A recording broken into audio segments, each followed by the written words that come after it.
What's up, guys? Welcome back to the channel for episode 13 of the weekly handheld gaming news. And I almost didn't have a video this week. There's not a ton of stuff to go over, and it's a little quiet before we get into some pre-orders and stuff for these new devices that are coming out. But I did gather up enough stuff I think is fun enough to go over between the Xbox Ally, the MSI Claw, the Steam Deck, the PlayStation 6 handheld, and of course this week's GeForce NOW games that got added to the streaming service. So let's go ahead and get into it.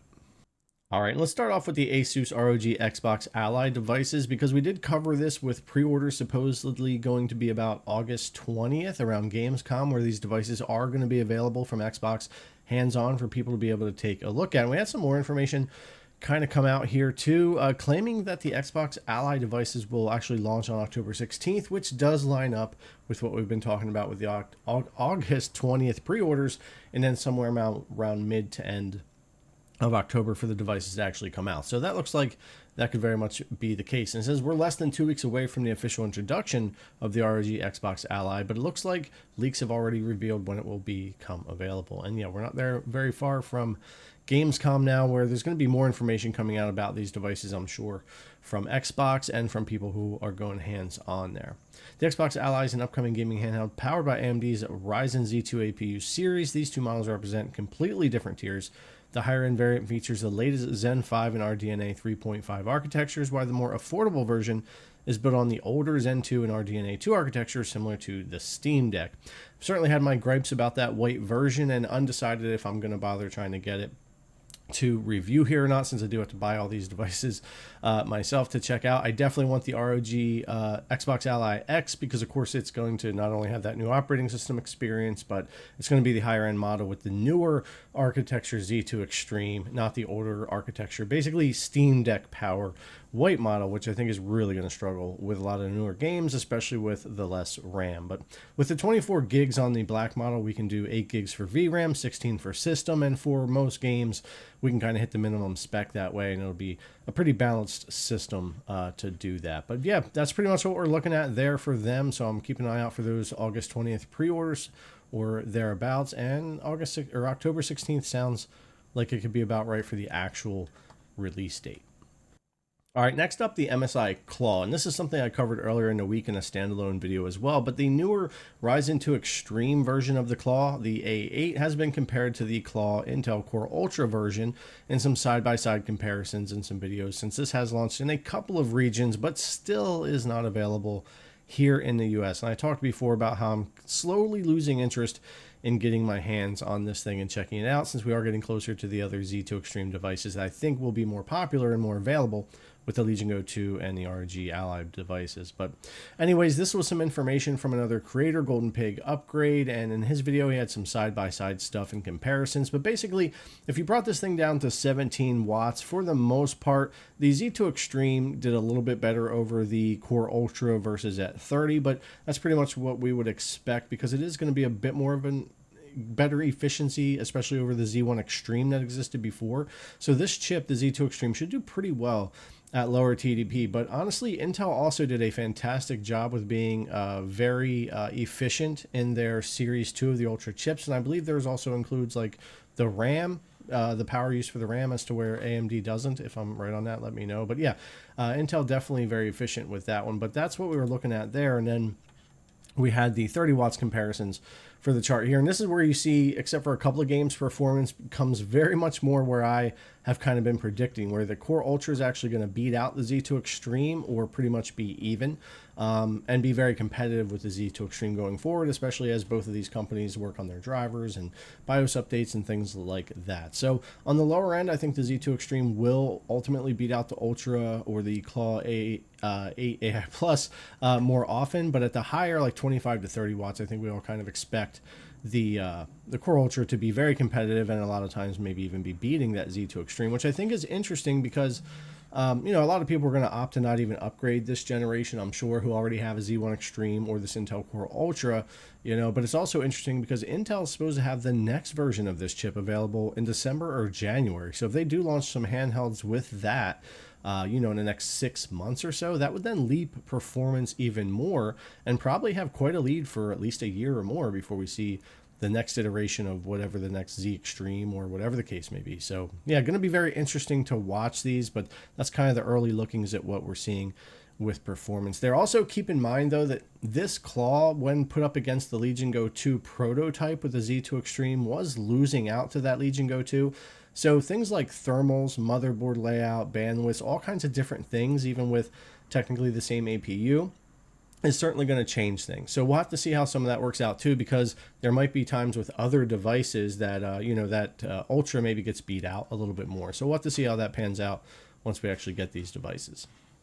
All right, this isn't necessarily news per se, but it's a mod. It's a Steam Deck OLED can now be upgraded to 32 gigabytes of RAM, and I just find this to be fun. I don't think it's something I would ever want to do or would recommend spending on the money on. You're still dealing with the power constraints of the 4-core CPU, the older, Zen 2 stuff, the GPU. There's only so much this wonderful Steam Deck device, which I've enjoyed, can do. And even if you double the RAM on this thing, it will make games that are stuttering or having frame time issues or whatever with RAM problems, VRAM problems, it will solve that. And it may increase some performance of some games, but typically when we're talking VRAM, we're talking frame times, stutter, and load-in stutter, things like that. Over other things. But they do mention here that they were able to pull off this 32 gigabyte upgrade, and you can see in the picture here 30.19 available on the Steam Deck OLED, and talking about offering this in the future as a service.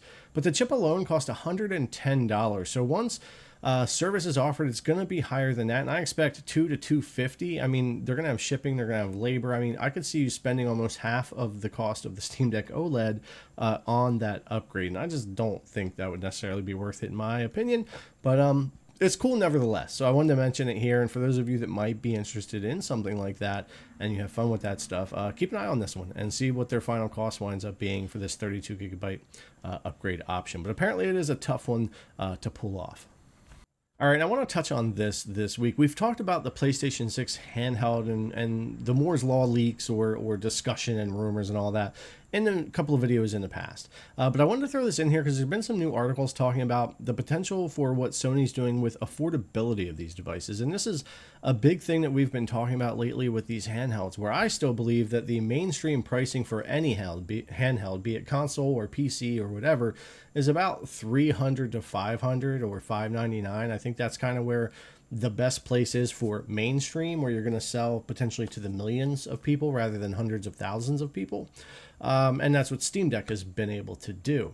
And it's been a little disappointing for me on the Xbox side, hearing that they have shelved their native console type handheld, because I think that could have been a subsidized for $300, $400, $500 device that could have played all of the Xbox console stuff.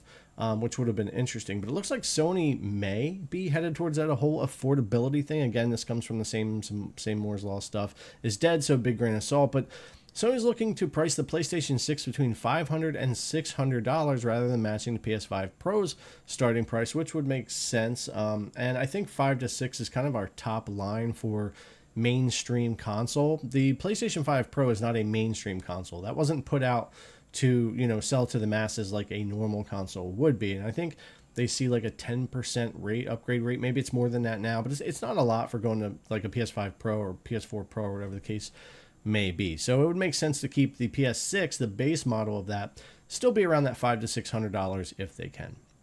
Now, that brings us to the handheld, and they want to be competitive supposedly against the Switch 2, so that would put them at $400 to $500 starting price. And yeah, that would absolutely make sense if that were to wind up being true, because if you want to compete with the Steam Deck, you want to compete with the Switch 2, you're going to have to come up with a handheld that can both perform well enough and be cost effective enough to, again, sell to masses, not to such a smaller niche market, which is what a lot of these PC handhelds do. As much as I love them and try to cover as much as I can, they are very niche right now, and I'm hoping that in the future these things can become less expensive and get more popular, or we see more companies like Valve, Nintendo, PlayStation, Xbox find ways to make these affordable. But yeah, I would like to see that. I'd love to see an actual native made Sony PlayStation handheld at that $400 to $500 range in the next 2 years. I think that would be really exciting. It would be something I would love to check out here, but we'll see what happens with that. Thought I'd mention it this week. Let me know what you guys think.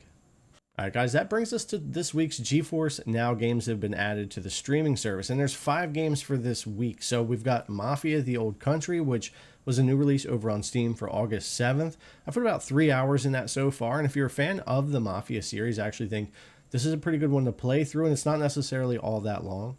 We also have Assassin's Creed Mirage from PC Game Pass available on GeForce Now starting August 7th, so available now on there. And I'll be honest with you, I like Assassin's Creed Mirage better than Shadows, and I like how it was a more condensed, focused experience, and I just enjoyed it more than the past couple Assassin's Creed games. I'm sure that's, everyone's going to have their own opinion on that, but yeah, I like that one better than Shadows, honestly.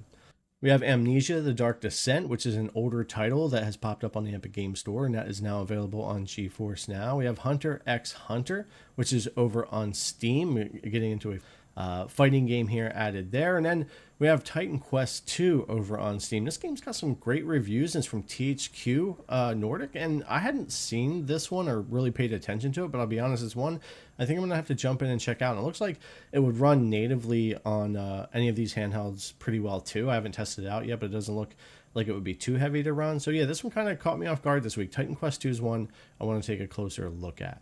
But that's all 5 games we've got for this week. Mafia: The Old Country is the big one for me here. I like seeing Mirage come over from PC Game Pass, and Titan Quest 2 I'm going to have to take a look at. But overall, a pretty short week, but a couple of decent add-ins here if you want to stream from GeForce Now. All right, guys, that's going to do it for this week. Not quite as much stuff as usual, but I was able to dig up a few things to go over, and I'm definitely anticipating the pre-order for the Xbox Ally device, the Ally X in particular, that I want to be able to check out, especially because of that new OS experience with the Xbox full screen experience they're going to have there and all of that. The MSI Claw continues to be an interesting one to watch. We'll see what happens with availability for that. And of course, over the next year or two, hearing more about the upcoming PlayStation handheld. That would be interesting if that happened there. But anyways, guys, as always, thanks a lot for coming to check out the video. I really appreciate it, and I'll see you in the next one.